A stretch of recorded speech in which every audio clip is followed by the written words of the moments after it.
Hello everyone, welcome to my channel library affairs. तो बेटा ये जो वीडियो आज आई है ये BLIS जो आपका जो भी बच्चे इग्नू से कर रहे हैं उसके बारे में जितनी भी फुल डिटेल्स हैं वो आज आपको इस वीडियो के थ्रू समझ में आ जाएगी कि आपका जो एग्ज़ाम कब होंगे, आपकी इंटर्नशिप कैसे होगी, कब होगी, आपके असाइनमेंट कब डिपॉजिट होंगे, कहाँ डिपॉजिट होंगे, प्रैक्टिकल्स आपके किस किस सब्जेक्ट के होंगे।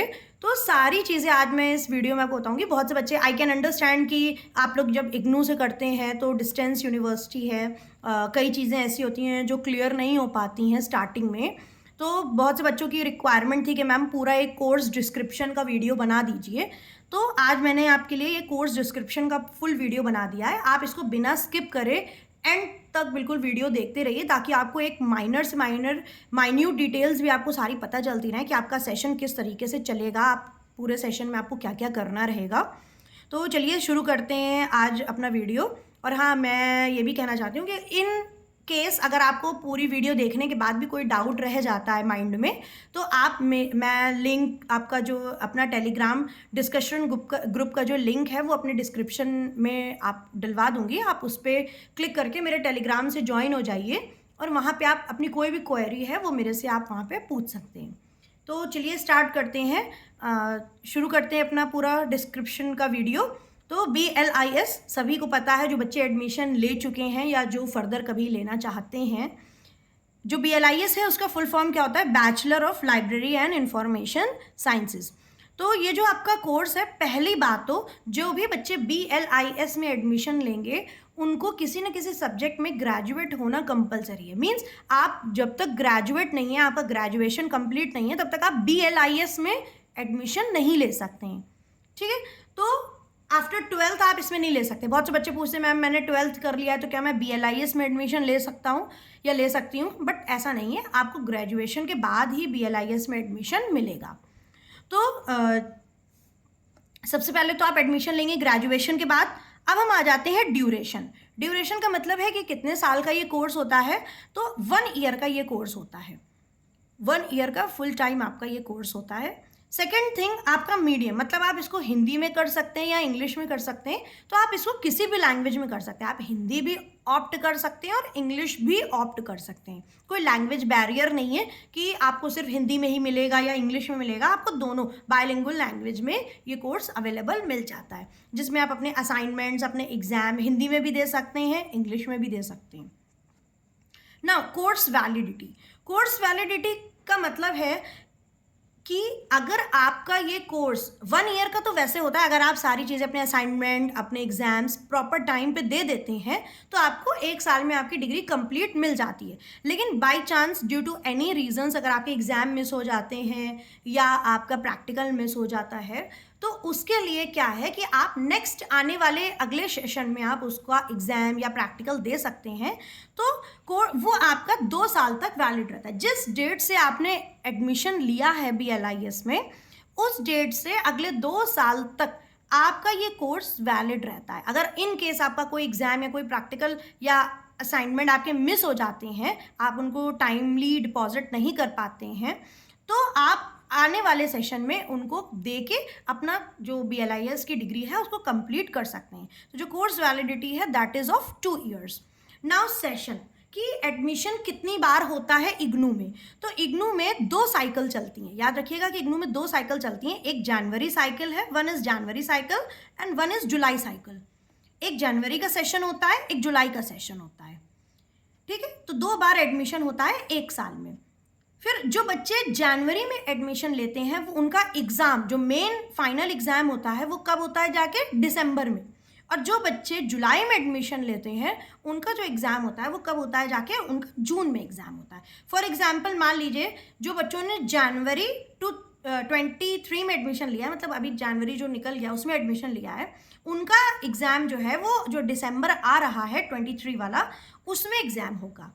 और जो बच्चे जुलाई 23 में, जिन्होंने अभी जो लास्ट मंथ जो जुलाई जो ये जुलाई का मंथ चल रहा है, जिन्होंने इसमें एडमिशन जो बच्चे ले रहे हैं, उनका एग्ज़ाम कब होगा? उनका नेक्स्ट ईयर 24 के जून में होगा जाके एग्ज़ाम। ठीक है, तो आई थिंक ये आपको ये चीज़ समझ में आ गई है। बहुत से बच्चे इसी में कंफ्यूज रहते हैं, वो अपना सेशन क्लियर नहीं बता पाते हैं। तो याद रखिएगा कि आपका या तो जनवरी सेशन होगा या जुलाई सेशन होगा। ओके, तो चलिए आगे देखते हैं सब्जेक्ट्स। तो टोटल सब्जेक्ट कितने होते हैं BLIS में? टोटल आपके 9 सब्जेक्ट्स होते हैं।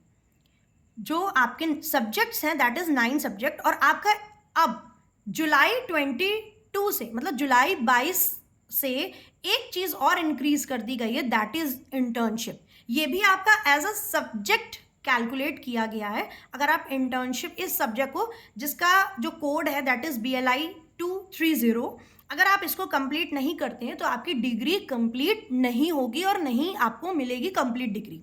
तो वैसे आपके 9 सब्जेक्ट हैं, लेकिन जुलाई 2022 से एक चीज़ और इंक्लूड कर दी गई है, दैट इज़ इंटर्नशिप, ताकि आपको फिजिकल आप एक्सपीरियंस ले सकें लाइब्रेरी में। आपको एक वर्चुअल, जो मतलब पहले लोगों को नहीं मिल पाता था, अब आपको फिजिकली आप उसको देख सकते हैं लाइब्रेरी में, 1 महीने वर्क करके समझ सकते हैं कि किस तरीके से लाइब्रेरी में वर्क किया जाता है। इसलिए आपको एक्सपोजर के लिए, चीज़ों को समझने के लिए, ज़्यादा अच्छे से प्रैक्टिकल एक्सपोजर के लिए आपका एक और सब्जेक्ट ऐड कर दिया गया है, that is BLI 230, that is your internship. और ये कंपलसरी है, ये ऑप्शनल नहीं है कि आप नहीं हम मेरा मन नहीं है तो हम नहीं करेंगे, ऐसा पॉसिबल नहीं है। This is compulsory.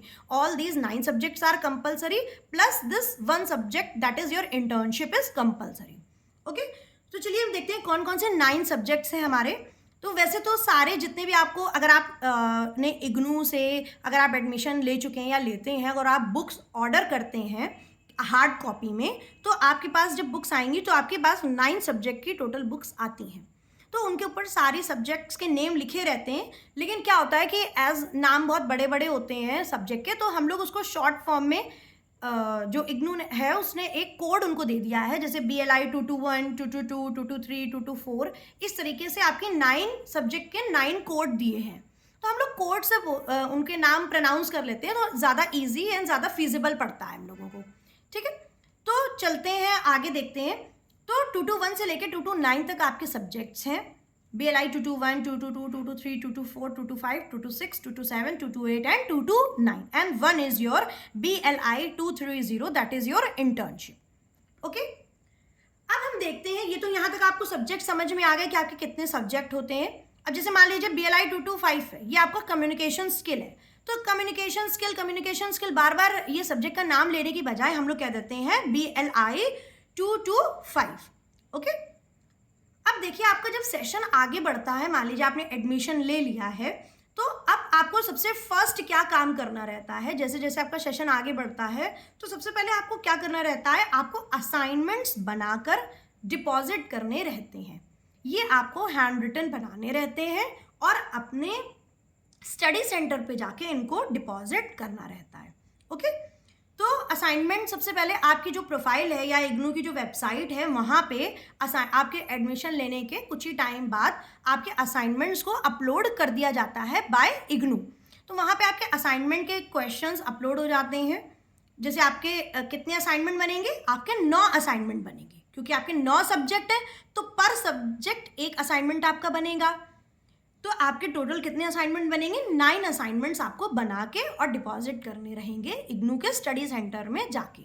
ओके, तो अब देखिए सबसे पहले तो आप डाउनलोड कहाँ से करेंगे, आप अपनी प्रोफाइल में आपके भी अपलोड हो जाते हैं, और इग्नू की वेबसाइट जो ऑफिशियली इग्नू की वेबसाइट है www.ignu.ac.in पे, आप इस पर भी क्लिक करके असाइनमेंट्स अपने सेशन के, ध्यान से जो आपका सेशन है आपको उसी के असाइनमेंट बना के जमा करने रहते हैं। तो ठीक है, आपने असाइनमेंट अपलोड कर लिए, आप उनको हैंड रिटन बनाएंगे। अभी सारी चीज़ें मैं आगे बताती जाऊंगी, आप फुल वीडियो देखते जाइए, आपको सब कुछ समझ में आता जाएगा। अब जो आप असाइनमेंट्स जो होते हैं आपके, अब उनका वेटेज कितना होता है, क्योंकि असाइनमेंट बहुत इंपॉर्टेंट है। बिना असाइनमेंट बनाए आपकी डिग्री और आपका ग्रेड कार्ड कंप्लीट नहीं होगा, क्योंकि इनका वेटेज होता है 30%। आपके जो टोटल BLIS में जो मार्क्स का वेटेज है वो आपके असाइनमेंट का होता है। तो 30% मार्क्स आपके असाइनमेंट के होते हैं, 70 जो मार्क्स है उसका आपका एग्जाम होता है। तो 30 + 70 आपका 100 मार्क्स का ईच सब्जेक्ट हो जाता है।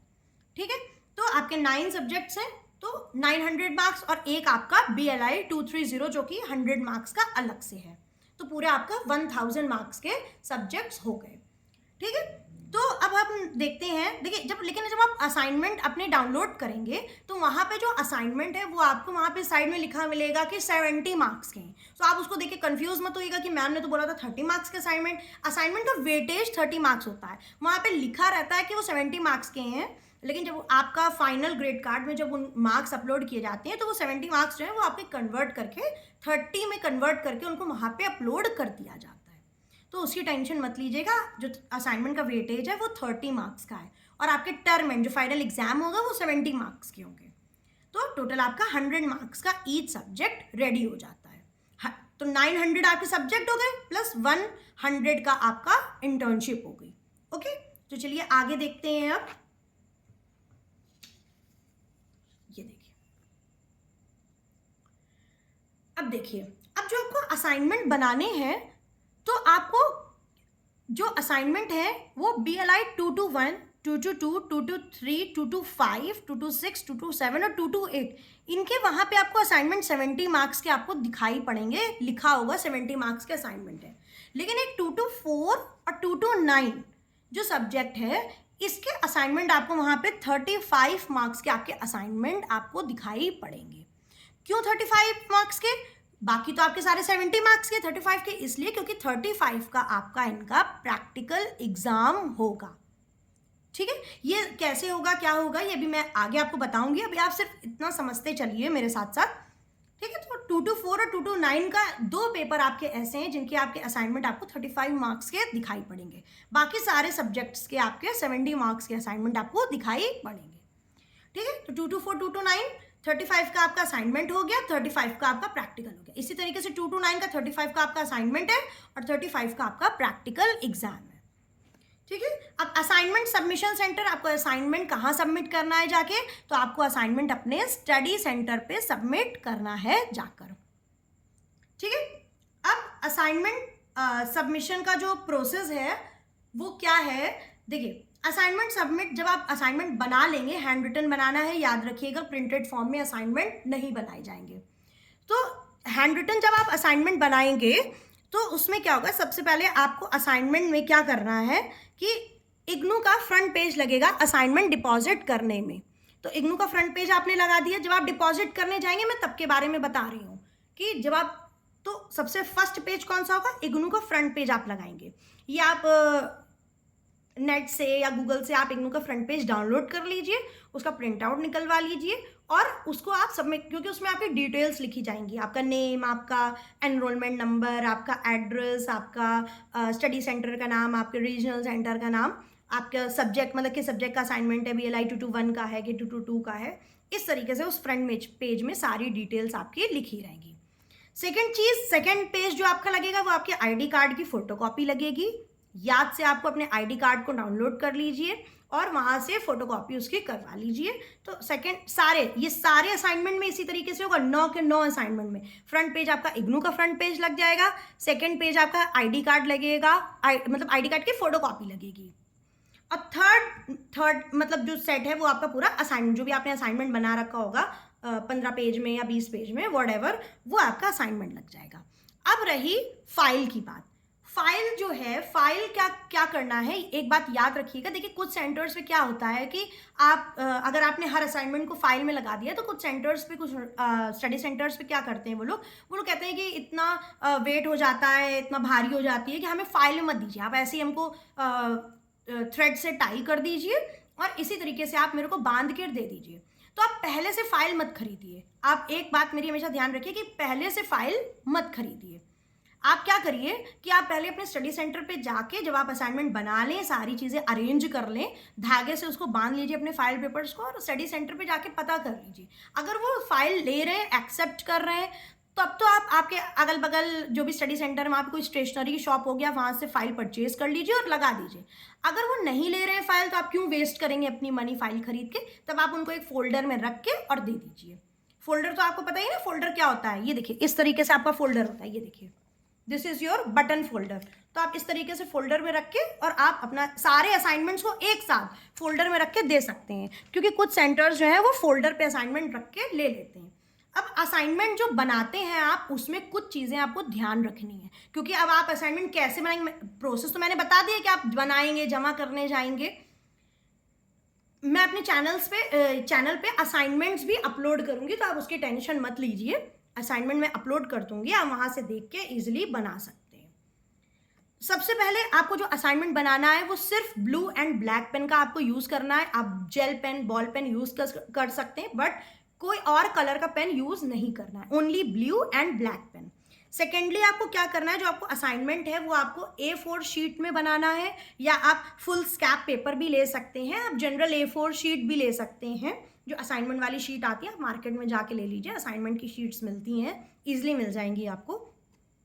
और थर्ड बात बहुत इंपॉर्टेंट, कि जो बच्चा जिस मीडियम में कंफर्टेबल है वो उस भाषा में अपना असाइनमेंट बना सकता है, हिंदी में या इंग्लिश में।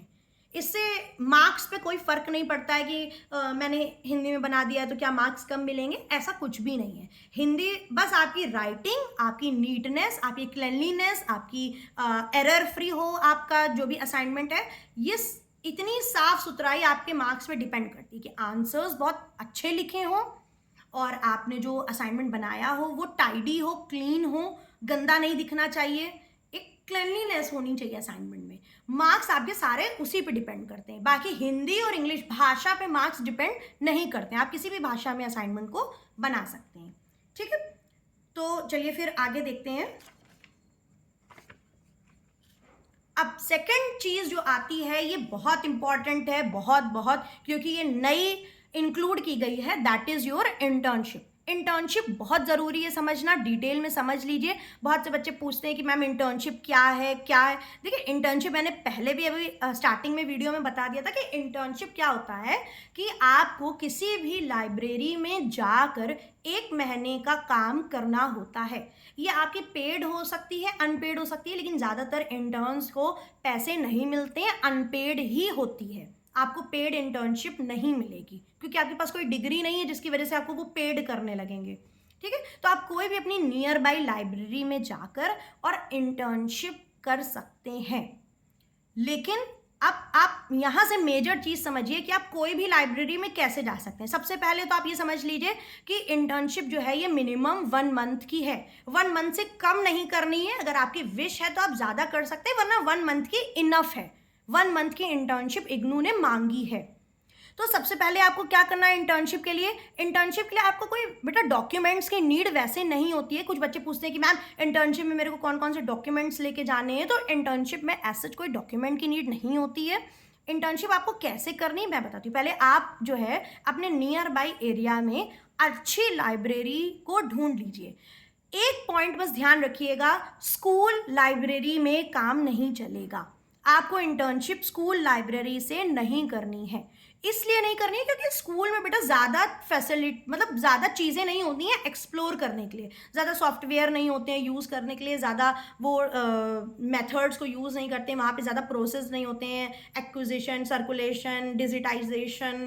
ठीक है, तो ये सारे प्रोसेस वहाँ नहीं अवेलेबल हो पाते हैं, इसलिए स्कूल लाइब्रेरी को चूज़ आपको नहीं करना है। आप कोई कॉलेज लाइब्रेरी चूज़ कर लीजिए, कोई पब्लिक लाइब्रेरी चूज़ कर लीजिए, कोई यूनिवर्सिटी लाइब्रेरी, कोई इंजीनियरिंग कॉलेज की लाइब्रेरी, किसी मेडिकल कॉलेज की लाइब्रेरी, तो कोई भी बड़ी लाइब्रेरी आप चूज़ कर लीजिए।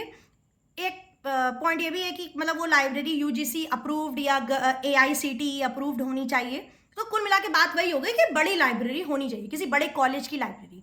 वहाँ पे आप जाइए, आप उनको बताइए कि सर या मैम मैं BLIS कर रहा हूँ या कर रही हूँ और मेरे कोर्स में इंटर्नशिप कंपलसरी है, तो मेरे को आप अपने यहाँ एज अ इंटर्न रख लीजिए 1 महीने के लिए। ठीक है, तो मोस्ट प्रोबेबली लोग रख लेते हैं, लेकिन अगर वो नहीं रखते हैं या वो नहीं आपको अप्रूवल दे रहे हैं तो आपको ज़्यादा टेंशन लेने की ज़रूरत नहीं है। इग्नू की स्टडी सेंटर या RC पे जाकर आप एक उनसे लेटर ले लीजिए, जहाँ पे आपको एक लेटर मिल जाएगा कि आपको एज अ इंटर्न रख लिया जाए। कोई भी लाइब्रेरी आपको तब मना नहीं करेगी एज अ इंटर्न वर्क करने के लिए, तब आप लेटर वहाँ से लेने जाइए। पहले आप अपनी तरफ से जाइए, उनसे बात कर लीजिए, उनको अपनी सारी प्रॉब्लम बताइए। हो सकता है 90% चांसेस रहते हैं कि आपको एज अ इंटर्न रख लिया जाएगा। ठीक है, अगर आपको नहीं रखा जाता है तब आप इंटर्नशिप का लेटर ले लीजिए फ्रॉम योर RC और स्टडी सेंटर। ठीक है, अगर स्टडी सेंटर वाले दे देते हैं तो वेल एंड गुड है, वरना आप आरसी से ले लीजिए जाकर। सेकेंडली क्या करेंगे आप वो लेटर लेके जाकर उस पर्टिकुलर लाइब्रेरी में डिपॉजिट कर दीजिए, आपको इंटर्नशिप के लिए रख लिया जाएगा। आप 1 महीने वहाँ पे काम करिए। एक एसओपी इग्नू की तरफ से आई है, मैं उसका लिंक डलवा दूंगी डिस्क्रिप्शन बॉक्स में, आप देख लीजिएगा। उसमें बेटा एक वर्कबुक बनी हुई है, तो जो जो काम आप लाइब्रेरी में करेंगे उस वर्कबुक में उस काम को आपको मेंशन करना होगा। ठीक है, वीडियो मैंने बना रखी है कि किस तरीके से आपको वर्कबुक फिल करनी है, मैं सारे लिंक्स आपको डिस्क्रिप्शन बॉक्स में डलवा लूंगी। तब भी आपको कोई प्रॉब्लम हो तो आप मेरे टेलीग्राम डिस्कशन ग्रुप पे आके मेरे से अपनी क्वेरी को सॉल्व कर सकते हैं। तो वीडियो का लिंक मैं डलवा दूंगी, उसमें मैंने दिखा रखा है कि वर्कबुक कैसी है। आपको वो वर्कबुक को फिल करना है according to days and according to week. आप पर्टिकुलर एक फर्स्ट वीक के फर्स्ट डे पे आप कौन से काम कर रहे हैं आपको उसको फिल करना है, और नीचे उसमें जगह बनी है, वहाँ पे आपको जो वहाँ पे हेड लाइब्रेरियन है उनसे वहाँ पे आपको साइन ले लेना है कि हाँ आज आपने ये काम किया, कल आपने ये काम किया, परसों आपने ये काम किया, इस तरीके से। ठीक है, और जब आपका 1 महीना पूरा हो जाएगा तो वो आपकी वर्कबुक पूरी हो जाएगी। उसके बाद आपको क्या करना है, उसी वर्कबुक के अकॉर्डिंग आपको एक रिपोर्ट तैयार करनी है। वो भी आपका रिपोर्ट का जो फॉर्मेट है वो एसओपी में दिया हुआ है, वो रिपोर्ट आपको तैयार करनी है। और जब आप इंटर्नशिप 1 महीने की कर लेंगे तो जिस भी लाइब्रेरी से आप कर रहे हैं वहां से एक सर्टिफिकेट बनवा लीजिएगा। सर्टिफिकेट का फॉर्मेट भी आपका एसओपी में दिया हुआ है कि आपने 1 महीने की इस लाइब्रेरी से इस डेट तक, इस डेट से लेकर इस डेट तक आपने इंटर्नशिप करी है। तो 3 चीजें आपके पास हो जाएंगी, एक आपके पास वर्कबुक रेडी हो जाएगी, एक आपके पास रिपोर्ट आप बनाएंगे या आपको खुद बनानी है, और एक आपको सर्टिफिकेट मिल जाएगा। इन तीनों चीजों को एक साथ लगाकर और फ्रंट पेज लगाकर आपको अपने आरसी पे जाकर जमा करवा देना है एज अ थिंग कि हाँ आपने इंटर्नशिप करी है। तभी आपका जो BLI 230 जो 230 कोड है जो इंटर्नशिप है, तब आपका कंप्लीट माना जाएगा जब आप रिपोर्ट, वर्कबुक और सर्टिफिकेट एक साथ बना के और जमा करवा देंगे। ठीक है, तो आप अगर आपने ये नहीं काम किया और आपने सिर्फ इंटर्नशिप कर ली है और आपने ये वर्क नहीं किया है, तब भी आपका कोर्स पूरा नहीं, मतलब जो आपका इंटर्नशिप का जो सब्जेक्ट है वो कंप्लीट नहीं माना जाएगा, आपको डिग्री नहीं मिलेगी। ठीक है, तो आपके अब आप इंटर्नशिप कब कर सकते हैं, जब आपके मेन एग्जाम्स होंगे। मान लीजिए जैसे जनवरी वाले बच्चे हैं तो उनके दिसंबर में मेन टर्म एंड एग्जाम होंगे, उससे पहले आप इंटर्नशिप कंप्लीट करके अपनी वर्कबुक, रिपोर्ट सब बना के आप अपने आरसी पे जमा करवा दीजिए। ठीक है, इंतजार मत करिए कि मेरे एग्जाम होंगे मैं उसके बाद, क्योंकि अगर आपने इंतजार किया एग्जाम होंगे मैं उसके बाद करूंगा या करूंगी और फिर जमा करवाऊंगा, तो क्या होगा, आपका जो सेशन है वो लेट हो जाएगा। 1 साल का सेशन आपका बढ़ जाएगा, आगे 1.5 साल का हो जाएगा या 2 साल का हो जाएगा। ठीक है, अब हाँ बेटा, तो मैं एक ये आपको बता रही थी कि रिपोर्ट जो आपकी बनेगी, ये याद रखिएगा कि आपकी अप्रॉक्स 15 to 20 पेजेस की बनेगी। वर्कबुक से आपको समझ के ये रिपोर्ट बनानी है, और ये रिपोर्ट जो है ये आपकी कितने बनेगी, ये आपकी 15 to 20 पेजेस अप्रॉक्स में बनेगी, जिसमें आपको क्या, आपको देखिए एब्स्ट्रैक्ट लिखना है, एक्नॉलेजमेंट लिखना है, आपको जो आपने वर्क किया है लाइब्रेरी में वो एक टैबुलर फॉर्म में बनाकर आपको वहाँ लिखना है। लाइब्रेरी में बुक्स कौन सी कितनी थी, कौन सा सॉफ्टवेयर यूज़ हुआ था, कौन हेड लाइब्रेरियन था, कौन से वहाँ पे असिस्टेंट लाइब्रेरियन थे, प्रिंसिपल कौन थे। तो ये सारी चीज़ें आपको रिपोर्ट में मेंशन करनी है। 15 to 20 पेजेस की आपकी एक रिपोर्ट बनेगी। इंटर्नशिप के ऊपर एक पूरी जो एसओपी आई है उसके ऊपर मैंने एक डिटेल्ड वीडियो ऑलरेडी बना रखा है, मैं लिंक डिस्क्रिप्शन बॉक्स में डलवा दूंगी, तो आप ये चीज़ वहाँ से देख लीजिएगा। ठीक है, तो ये आपकी इंटर्नशिप हो गई। याद रखिएगा, एक आपका सर्टिफिकेट तो आपको लाइब्रेरी से मिलेगा, वर्कबुक आपको वहीं से फिल करनी है, साइन करवा लेना है, और फिर आपको ये जो रिपोर्ट है ये इंटर्नशिप रिपोर्ट है, ये आपको खुद बनानी है अच्छे से 15 से 20 पेज में पूरा डिस्क्राइब करके। ठीक है, और ये जमा कहाँ होगी आपकी जाकर, ये आपकी जो इंटर्नशिप की रिपोर्ट है ये आरसी में जमा होगी। अब अगर एक कुछ बच्चे ये भी कहते हैं कि मैम मेरा आरसी नहीं ले रहा है, मेरा स्टडी सेंटर ले रहा है, तो उससे कोई प्रॉब्लम नहीं है। अगर वैसे जो नॉर्मल है वो आपके आरसी में जमा होती है, लेकिन जो आपकी अगर कोई आरसी नहीं लेकर स्टडी सेंटर ले रहा है तो इसमें कोई प्रॉब्लम नहीं है। ओके, ये उनके म्यूचुअल अंडरस्टैंडिंग के ऊपर होता है। तो डिपॉजिट कहाँ होगी? आपकी आरसी। ओके, हाँ, अब एक चीज़ और मेरा थोड़ा सा मिस हो गई थी, मैं यहाँ बता देती हूँ। जो आपके असाइनमेंट हैं वो याद रखिएगा, जो 224 और 229 का असाइनमेंट है, ये जब आप डाउनलोड करेंगे ना तो 2 असाइनमेंट वहाँ पे मतलब 2 पेज आपको दिखाई पड़ेंगे। दोनों के ऊपर 224 लिखा रहेगा, लेकिन एक पेज के ऊपर आपका असाइनमेंट लिखा होगा और एक पेज के ऊपर आपका प्रैक्टिकल लिखा होगा। तो आपको असाइनमेंट वाला पेज बनाना है।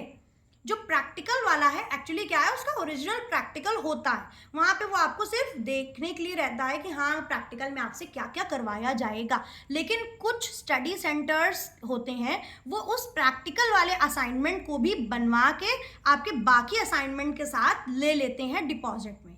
तो वो आपका स्टडी सेंटर आपको बताएगा, क्योंकि मैक्सिमम स्टडी सेंटर्स नहीं लेते हैं, लेकिन कुछ 5% सेंटर्स ऐसे हैं जो ले लेते हैं वो प्रैक्टिकल वाला पार्ट। ओके, तो जो आपके जनरल असाइनमेंट है, जिसके ऊपर असाइनमेंट लिखा है, वो बनाना है आपको। अगर आपका स्टडी सेंटर कहता है कि मेरे को प्रैक्टिकल वाला पार्ट भी बना के दे दीजिए, तब आप देंगे, वरना आपके जनरल 9 असाइनमेंट बन के जाएंगे। अदरवाइज क्या होगा, आपके 2 ये प्रैक्टिकल वाले और ऐड हो जाएंगे उसमें। ठीक है, तो ये एक चीज यहाँ पे मिस हो गई थी। बाकी आपको इंटर्नशिप तो समझ में आई गई है। ओके, अब एक पॉइंट बहुत अच्छा यहाँ पे अराइज होता है कि मैम मैं वर्किंग हूँ प्राइवेट सेक्टर में या गवर्नमेंट सेक्टर में, मैं इंटर्नशिप नहीं कर सकता हूँ या नहीं कर सकती हूँ। ठीक है, तो इसका भी सल्यूशन है।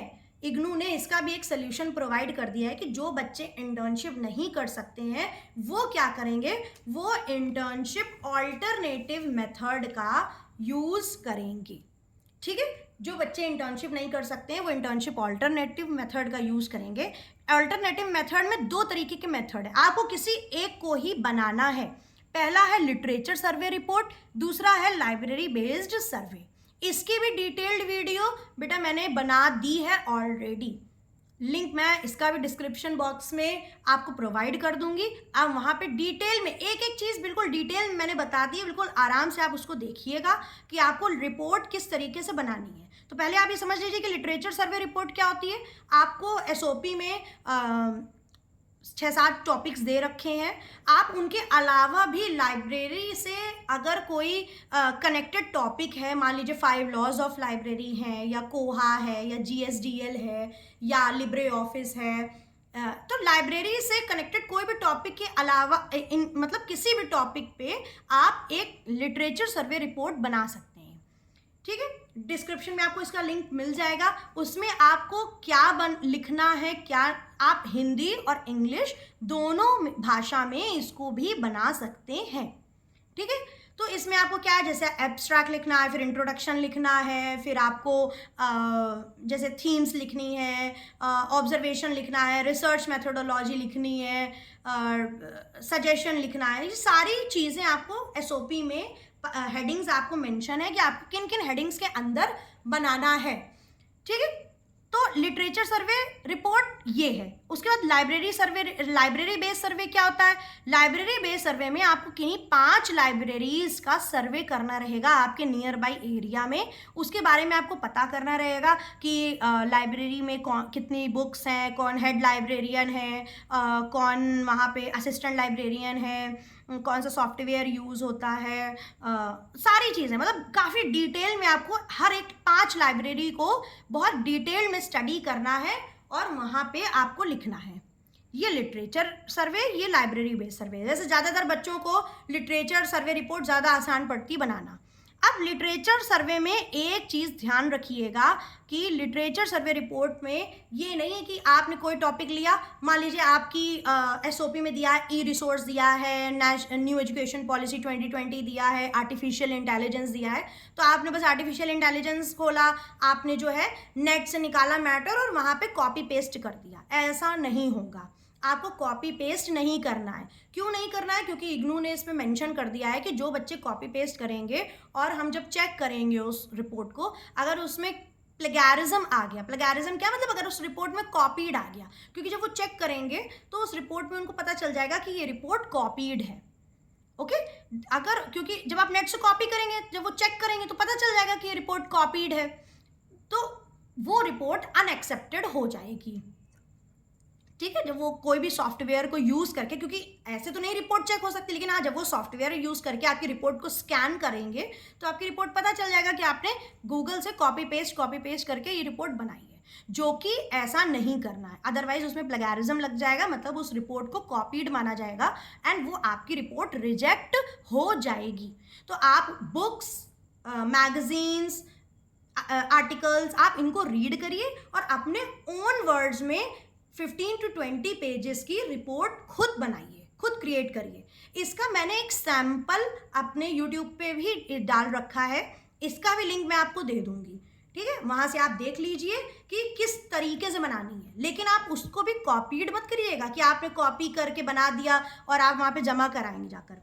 70 हाँ, आप 10% का प्लेगैरिज्म, इतनी इग्नू ने छूट दे रखी है कि आप 10% का प्लेगैरिज्म को ले सकते हैं, लेकिन 10% से ज़्यादा नहीं। तो 10% होता ही कितना है। और हाँ, रिपोर्ट आपकी जो लिटरेचर सर्वे रिपोर्ट है या लाइब्रेरी बेस्ड सर्वे, ये आपकी 5000 वर्ड्स में आपको बनानी है।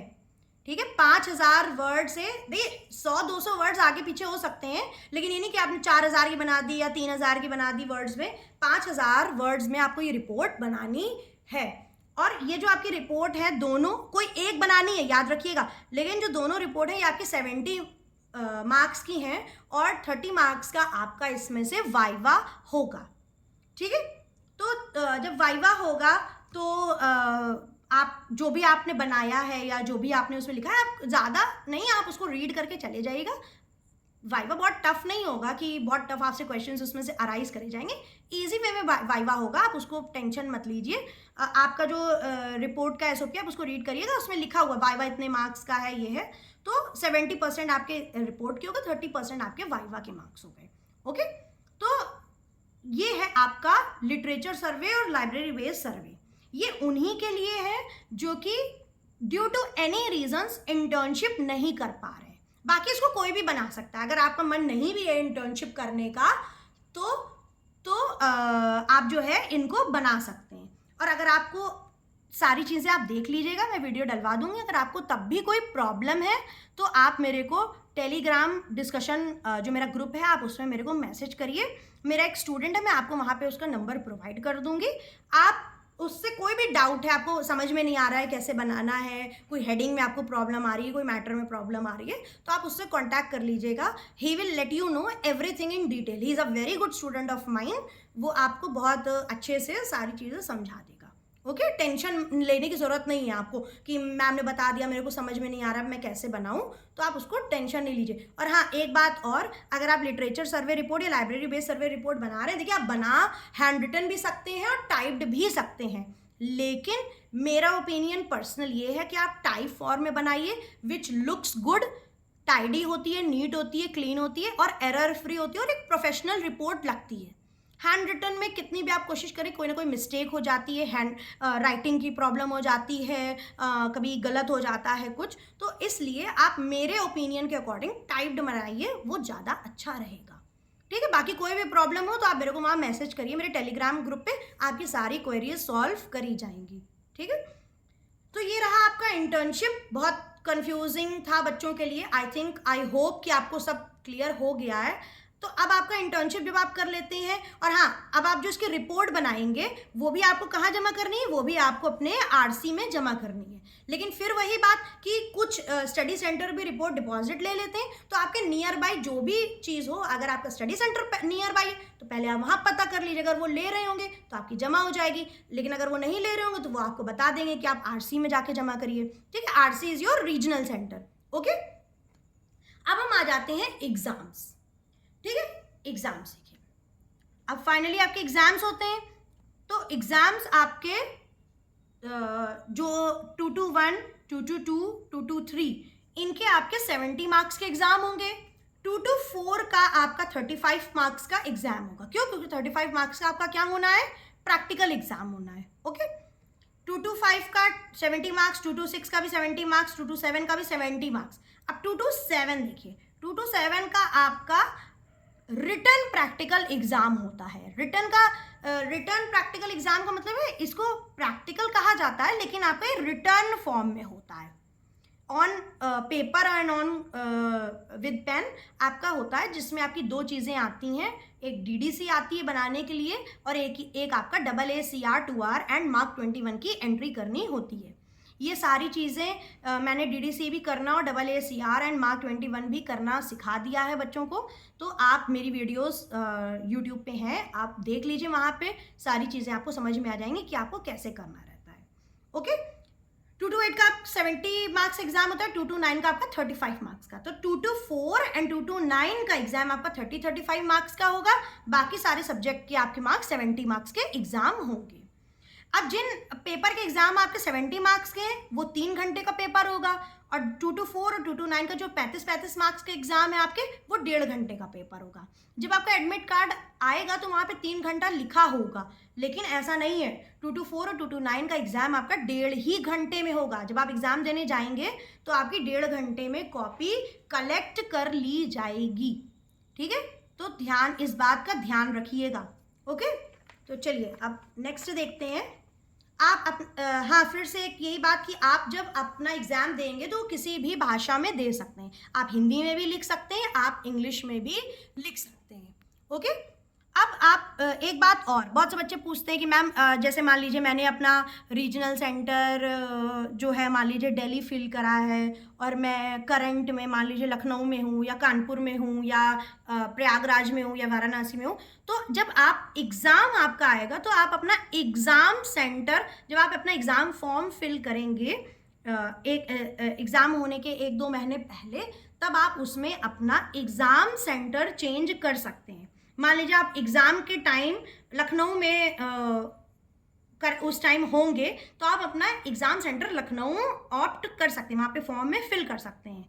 ठीक है, तो इस बात की टेंशन नहीं कि हमने अपना रीजनल सेंटर और स्टडी सेंटर मेरा दिल्ली है तो मेरे को दिल्ली ही पेपर देने जाना पड़ेगा, ऐसा पॉसिबल नहीं है। ओके, तो ये रहा आपका एग्जाम का पूरा पैटर्न। अब हम आ जाते हैं लास्ट अपने टॉपिक पे, दैट इज प्रैक्टिकल। देखिए बेटा, थोड़ी वीडियो लंबी हो गई क्योंकि पूरा कोर्स डिस्क्रिप्शन मैंने आपको इस वीडियो में दिया है, तो प्लीज आप इसको थोड़ा सा डिटेल में देखिए बिना स्किप करे। ओके, तो लास्ट हमारा टॉपिक क्या है, प्रैक्टिकल्स। अब प्रैक्टिकल में देखिए 2 to 7 का मैंने आपको बता दिया कि 2 to 7 का आपका कैसा प्रैक्टिकल होता है, रिटन प्रैक्टिकल एग्जाम होता है। रिटन का मतलब होता है कि पेपर और पेन के थ्रू होता है।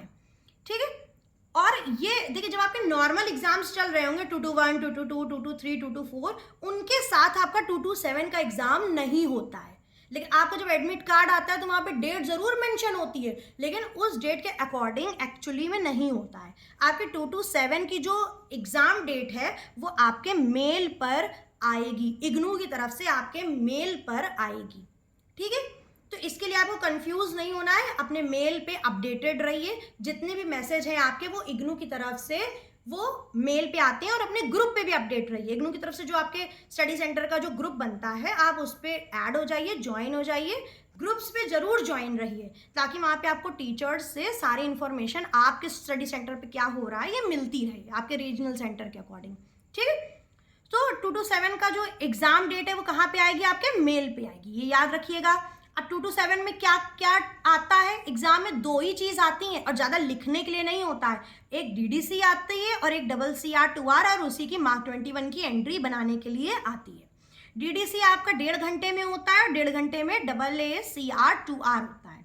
ठीक है, मतलब 3 घंटे का तो पूरा पेपर होता ही है, 1.5 घंटे में आपको ये करना रहता है, फिर आपका पेपर ले लिया जाता है, फिर 1.5 घंटे में वहीं बैठ के, बीच में गैप नहीं होता है। 1.5 घंटे में आपको डीडीसी करना रहता है, 1.5 घंटे में AACR 2R करना रहता है। ठीक है, तो 1.5 घंटा मीन्स पूरे 3 घंटे का आपका एग्जाम होता है, कंटिन्यू 3 घंटे का।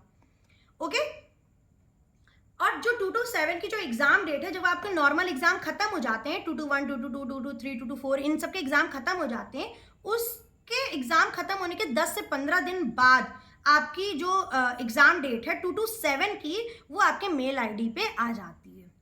तो टेंशन मत लीजिएगा कि 2 to 7 का कब होगा 10 से 15 दिन बाद जब आपके मेन एग्जाम खत्म हो जाएंगे, उसके 10 से 15 दिन बाद आपका 2 to 7 का हो जाएगा। ओके, अब उसके बाद 2 to 4 और 2 to 9 बचता है। इसका भी तो प्रैक्टिकल होना है, लेकिन इसका प्रैक्टिकल बेटा देखिए 2 तरीके से होता है। इसका प्रैक्टिकल क्या होता है? इसका प्रैक्टिकल आपका ऑनलाइन भी हो सकता है और ऑफलाइन भी हो सकता है। ऑनलाइन में जैसे कि आपका वाइवा हो सकता है, सर आपको कुछ या मैम आपको कुछ प्रेजेंटेशन या MS एक्सेल, लिब्रे ऑफिस पे, कैल्क, राइटर, इम्प्रेस पे कुछ बनाने के लिए दे सकते हैं। तो ये आपको आपके स्टडी सेंटर की तरफ से बताया जाएगा कि वो 2 to 4 और 2 to 9 के लिए क्या करेंगे। और ऑफलाइन भी हो सकता है। ऑफलाइन कैसे? पहले आप अपने जो सेंटर है वहाँ जाएंगे, जो भी आपका स्टडी सेंटर है, जब जाएंगे आप तो वहाँ पे आपको पहले 2-4 दिन सिखाया जाता है कैल्क, लिब्रे ऑफिस पे वर्क करना, कोहा, GSDL। फिर उसी से चौथे या 5वें दिन आपका वही चीज़ का जो प्रैक्टिकल है वो ले लिया जाता है। तो ये सारी चीज़ें आपको स्टडी सेंटर आपका खुद बताएगा, इसीलिए आप अपने स्टडी सेंटर के जो ग्रुप्स हैं उनमें अपडेटेड रहिए, ठीक है। और ये जो 2 to 4 और 2 to 9 का एग्जाम है, ये टोटली स्टडी सेंटर के ऊपर डिपेंड रहता है आपका। ये स्टडी सेंटर का, हर स्टडी सेंटर अपने अकॉर्डिंग इसका एग्जाम लेता है। किसी स्टडी सेंटर में ऑनलाइन हो जाता है, किसी स्टडी सेंटर में ऑफलाइन हो जाता है। कोई स्टडी सेंटर वाइवा ले लेता है, कोई स्टडी सेंटर बुलाकर प्रैक्टिस करवा कर लेता है। तो ये सब कुछ आपके स्टडी सेंटर के ऊपर डिपेंड करता है। और 2 to 7 का एग्जाम ये याद रखिएगा कि जहां आप एग्जाम देने जाएंगे, जो भी आप अपना एग्जाम सेंटर ऑप्ट करेंगे, उसी के RC में 2 to 7 का पेपर होगा। अगर आपका मान लीजिए आपका नॉर्मल RC दिल्ली है, लेकिन आप एग्जाम देने के लिए लखनऊ आ गए, या आप एग्जाम देने के लिए मान लीजिए फॉर एग्जाम्पल कानपुर चले गए, तो आप जो है फिर लखनऊ या कानपुर के ही RC पर 2 to 7 का पेपर देने जाएंगे, सिर्फ 2 to 7 का। बाकी 2 to 4 और 2 to 9 आपके अपने जो ओरिजिनल स्टडी सेंटर था उसी पे होगा, ठीक है। सिर्फ 2 to 7 का एग्जाम एक ऐसा है कि जहां पे आप अपने सारे बाकी के एग्जाम्स लिखते हैं, उसी एग्जाम सेंटर के RC पे जाकर आपको 2 to 7 का पेपर देना होता है, ठीक है। तो और जो 2 to 4 और 2 to 9 की भी जो एग्जाम डेट है वो आपके मेल पर आएगी, इसीलिए मेल से अपडेटेड रहना बहुत जरूरी है आप लोगों का। और 2 to 4 और 2 to 9 का जो एग्जाम है वो आपके जो टर्म एंड एग्जाम होते हैं, जो नॉर्मल एग्जाम होते हैं, उससे 1 महीने पहले या 1 महीने बाद हो सकता है। ये पहले भी लिया जा सकता है और इसको 1 महीने बाद भी लिया जाता है। ये आपके टोटली स्टडी सेंटर के ऊपर डिपेंड करता है। तो अपने स्टडी सेंटर पे अपडेटेड रहिए, मेल पे अपडेटेड रहिए, ग्रुप्स पे अपडेटेड रहिए, ओके। तो आई होप आपको सारी चीजें समझ में आ गई हैं। कोई भी प्रॉब्लम हो तो आप मेरे टेलीग्राम डिस्कशन ग्रुप पे मेरे से जुड़ते रहिए, मेरे से वहां पे बात करते रहिए, अपनी क्वेरीज को सॉल्व करते रहिए। आई होप आपको सारी चीजें समझ में आ गई हैं। चलिए फिर मिलते हैं नेक्स्ट वीडियो में, तब तक के लिए bye bye everyone, and please like and subscribe library affairs and share in your groups. Thank you everyone, bye bye.